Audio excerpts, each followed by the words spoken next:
Good morning, dear students. In the last class, we have discussed till the song that was sung by the musicians while Bassanio was about to make his choice of casket.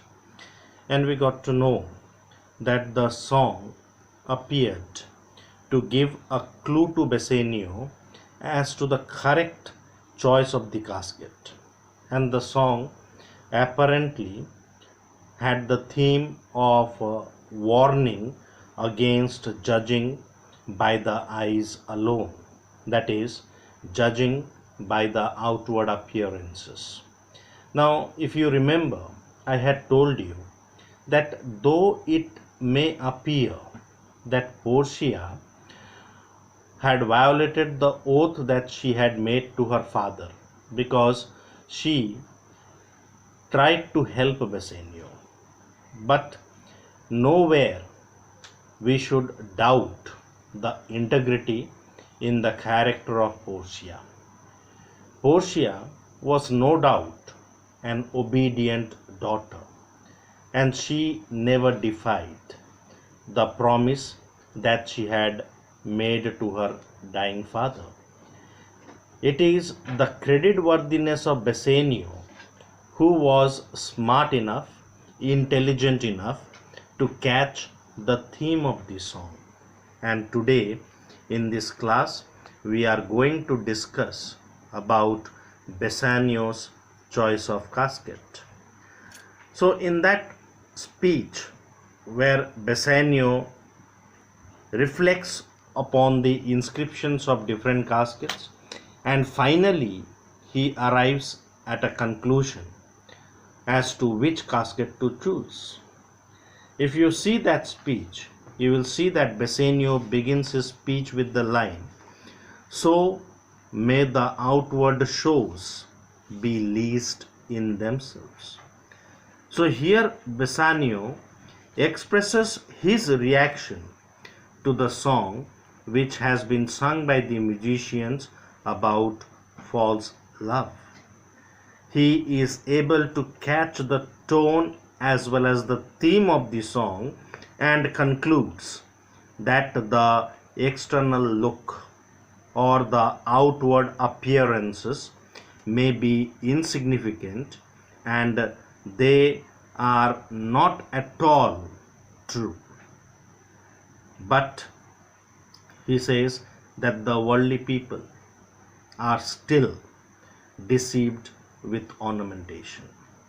The worldly people are still cheated, deceived, betrayed because they judge things only taking into consideration the outward appearance of different objects. And then he goes on to give different examples in order to prove his viewpoint that how the world is deceived with ornamentations. He gives the example of law.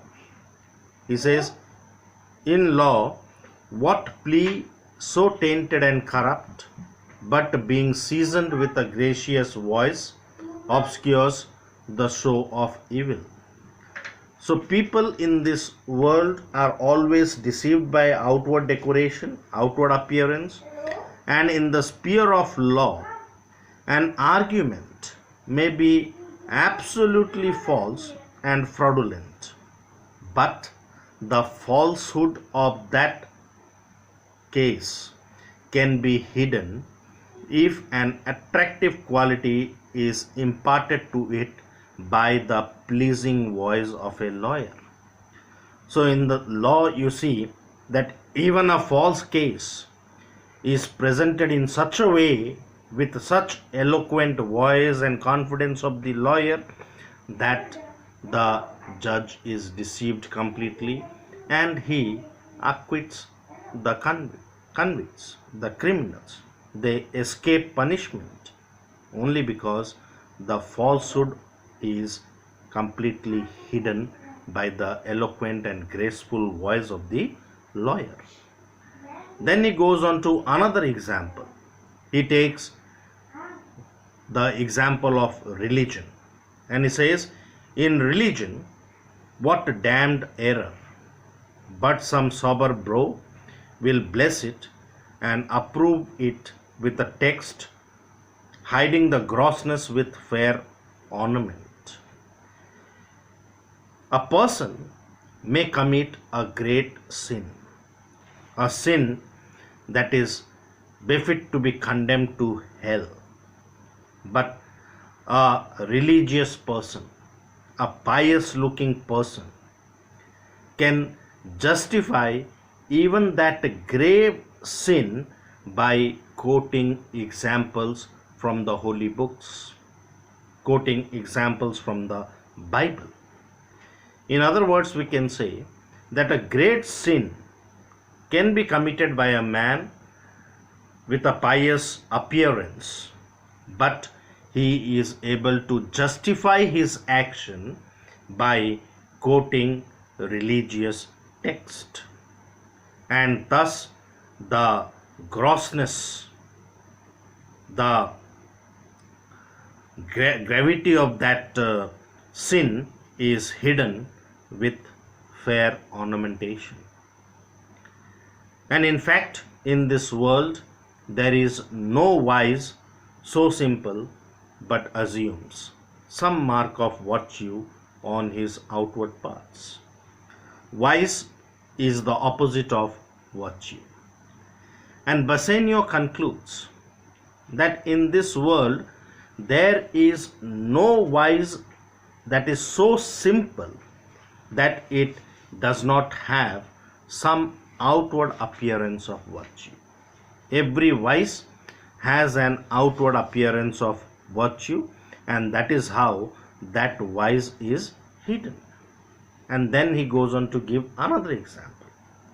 He says, how many cowards whose hearts are all as false as stairs of sand, wear yet upon their chins the beard of Hercules and Mars.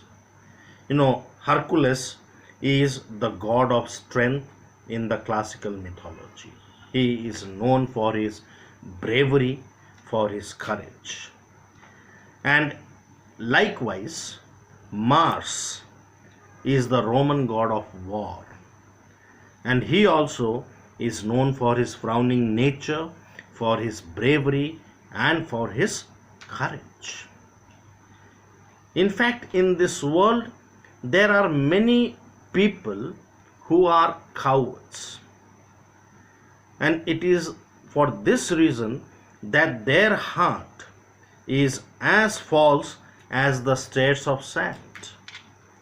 You must be remembering your childhood games. When we go to the sea beaches, there we make castles of sand, and even we make staircases with sands. But those staircases are unreliable. So a coward person whose heart may be as false as the stairs of sand, but he might appear to be brave and courageous. He might develop beards on his chin, just like Mars and Hercules, in order to present himself as a courageous person, as a brave person. But when we try to look below the surface, we will find that the person has a liver which is as white as milk. So he is a white-livered man. Now the Elizabethans, they believed that liver was the seat of courage. Hence, a person who possesses a white liver is considered to be a coward, whereas a person whose liver is rich with red blood was considered to be brave and courageous. So though these people might have an outward appearance of courage and bravery, but when we try to look below the surface, we will discover that they are cowards.